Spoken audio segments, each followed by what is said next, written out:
Bismillahirrahmanirrahim. Assalamualaikum warahmatullahi wabarakatuh.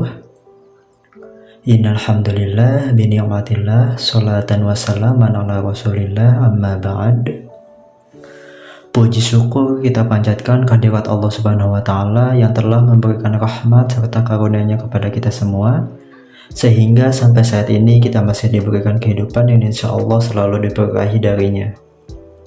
Salawat beriring salam kita haturkan kepada junjungan kita Rasulullah SAW, sang suri tauladan bagi seluruh umat. Sebelumnya yang kami hormati Bapak Ivan Ahmad Gufron MPD selaku dosen pengampu mata kuliah filsafat hukum Islam, yang sama-sama kami doakan semoga selalu diberkahi kesehatan dan selalu dalam perlindungan oleh Allah Subhanahu wa taala. Amin ya Allah ya Rabbil alamin. Kami dari kelompok pertama izin memperkenalkan diri Bapak. Nama saya Danu dengan nomor induk mahasiswa 201130226 dan rekan-rekan saya yakni Saudari Nailil Kamalia dengan nomor induk mahasiswa 201130225 dan Saudari Nini Sultanti dengan nomor induk mahasiswa 201130243.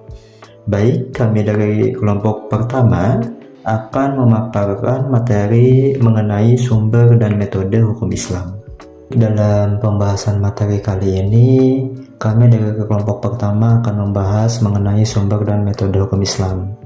Nah, seperti yang kita ketahui, bahwasannya sumber dan metode hukum Islam itu kan merupakan pedoman bagi setiap muslim dalam melakukan aktivitasnya sehari-hari yang berdasarkan nas, yakni Al-Quran, sebagai sumber pertama yang datang dari Allah Subhanahu wa taala ataupun kalamullah.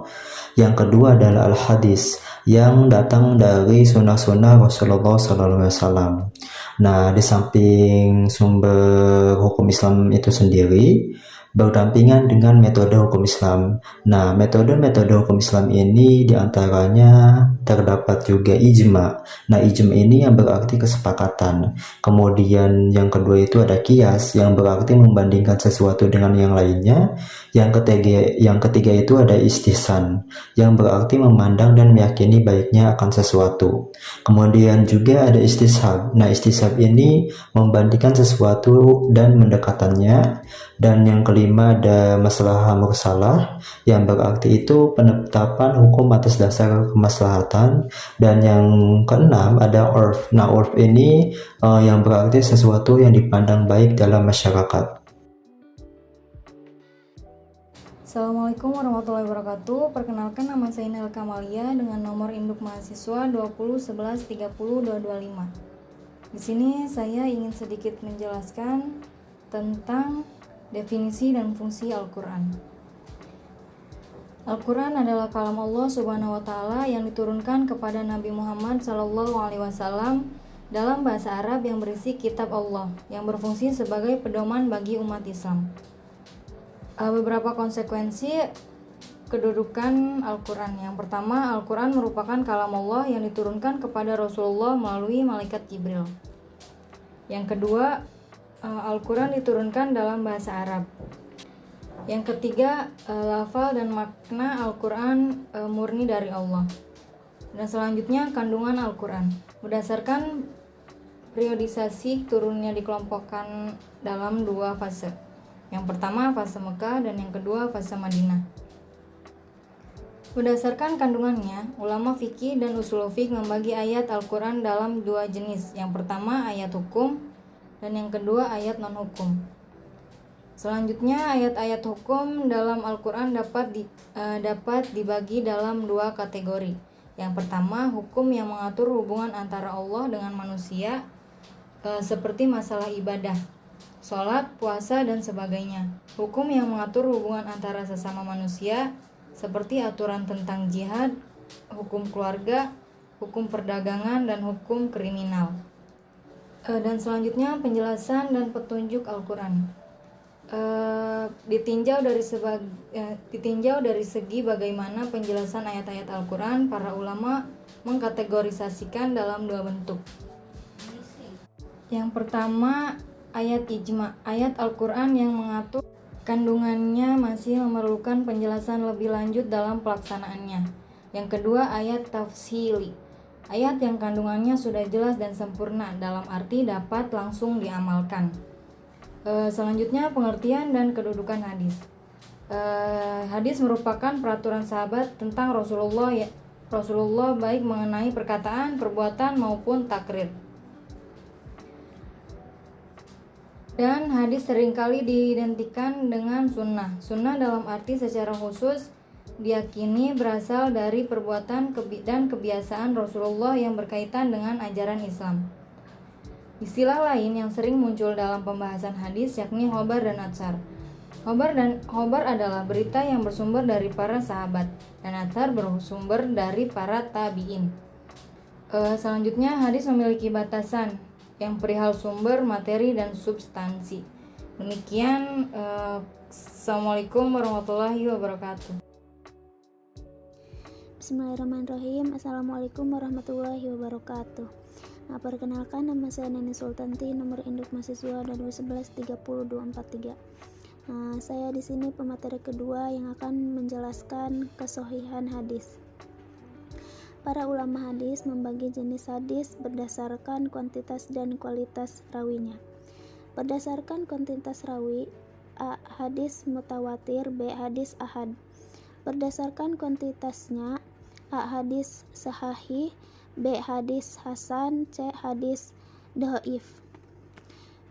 Jumhur ulama berpendapat yang dapat digunakan sebagai sumber hukum ialah hadis mutawatir, sahih, dan hasan. Fungsi hadis terhadap Al-Quran. Berdasarkan kedudukannya, hadis berfungsi sebagai penafsiran atau penjelasan ayat-ayat Al-Quran. Para ulama membagi fungsi hadis terhadap Al-Quran. A. Merinci yang mujmal, B. Mentakid yang mutlak. Hadis juga berfungsi sebagai bayan takhir, menguatkan apa yang ada dalam Al-Quran. Bayan tasyir, menetapkan berlakunya hukum baru yang belum ada dalam Al-Quran. Merinci yang mujmal berarti hadis berfungsi menjelaskan rinci ketentuan Al-Quran yang ringkas atau singkat. Mentakhid yang mutlak berarti memberikan batasan bagi ketentuan Al-Quran yang bersifat mutlak, menunjukkan pada hakikat kata itu sendiri.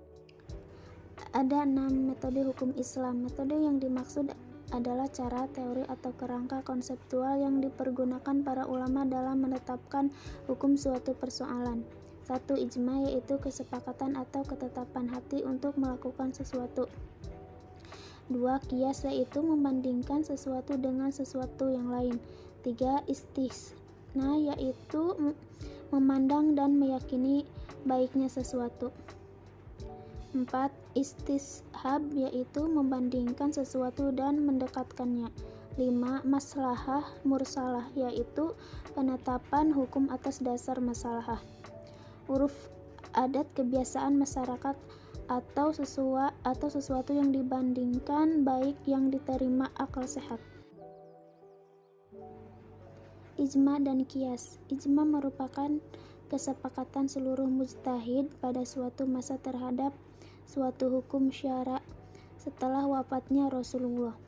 Fungsi ijma diantaranya adalah mengeliminir kesalahan-kesalahan dalam berijtihad yang mungkin saja terjadi jika ijtihad dilakukan secara individual.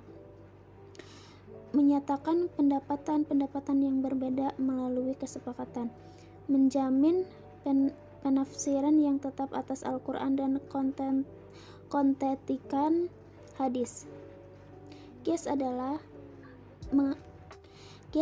menganalogikan persamaan suatu masalah yang belum ada ketetapan hukum, nas dan dalil, dengan masalah yang sudah ada ketetapan hukumnya karena adanya permasalahan ilalat.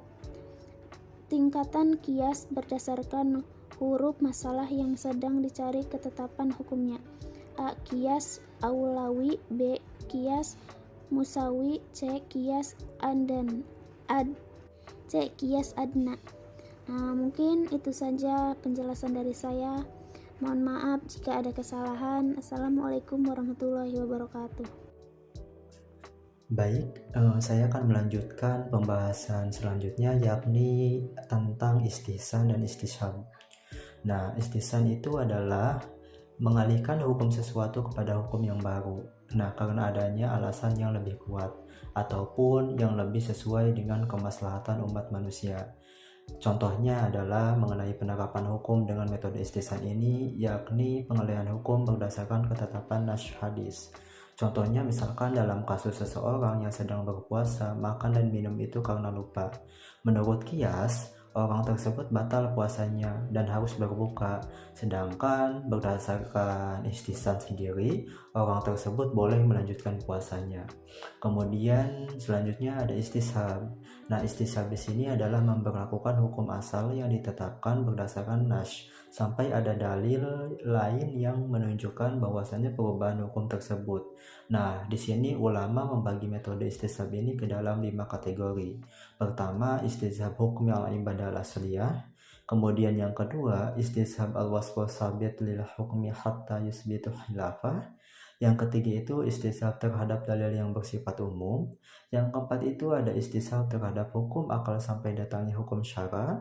Kemudian yang terakhir, yang kelima, ada istishab terhadap hukum yang ditetapkan berdasarkan ijma. Nah, kemudian selanjutnya ada maslahah mursalah. Nah, di sini maslahah mursalah itu berarti penetapan hukum berdasarkan kemaslahatan yang tidak didukung oleh dalil nas secara terperinci, namun didukung oleh makna sejumlah nas tersebut. Nah, di sini para ahli usul fikih membagi maslahah mursalah kepada 3 macam, yakni yang pertama itu ada maslahah daruriyah, yang kedua ada maslahah hajiyah, dan yang ketiga ada maslahah tahsiniyah. Nah, yang terakhir ada urf. Nah, urf ini bisa dikatakan dengan adat kebiasaan masyarakat. Nah, menurut etimologi ataupun secara bahasanya, urf ini berarti sesuatu yang dipandang baik, yang dapat diterima oleh akal sehat.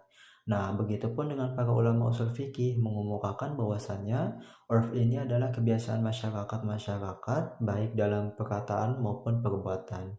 Berdasarkan definisi itulah, ulama membagikan urf ini ke dalam 3 macam. Dari segi objeknya, kemudian dari segi cakupannya, dan dari segi keabsahannya.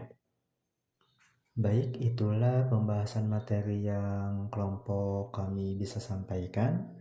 Nah, di sini saya akan memberi kesimpulan ataupun menyimpulkan materi yang sudah dibahas dari kelompok kami, yakni bahwasanya sumber hukum Islam adalah wadah ataupun rujukan utama dalam menetapkan hukum syariat Islam. Nah, dalam hukum Islam sendiri terdapat beberapa sumber hukum, yakni yang pertama Al-Quran. Nah, Al-Quran ini sumber utama yakni kalamullah yang berasal dari Allah Subhanahu wa Ta'ala. Kemudian ada hadis ataupun sunnah Rasulullah, baik itu dari qauliyah, fi'liyah, serta takrariyahnya Rasulullah. Begitupun hadis ini merupakan penjelas daripada Al-Quran. Kemudian terdapat juga metode ataupun cara dalam menetapkan hukum Islam. Nah, diantaranya yakni ijma, qiyas, istihsan, istishab, maslahah mursalah, dan urf ataupun kebiasaan masyarakat. Baik Bapak, itulah pembahasan materi yang dapat kelompok kami sampaikan. Kurang lebihnya mohon maaf. Billahi taufiq wal hidayah. Wassalamualaikum warahmatullahi wabarakatuh.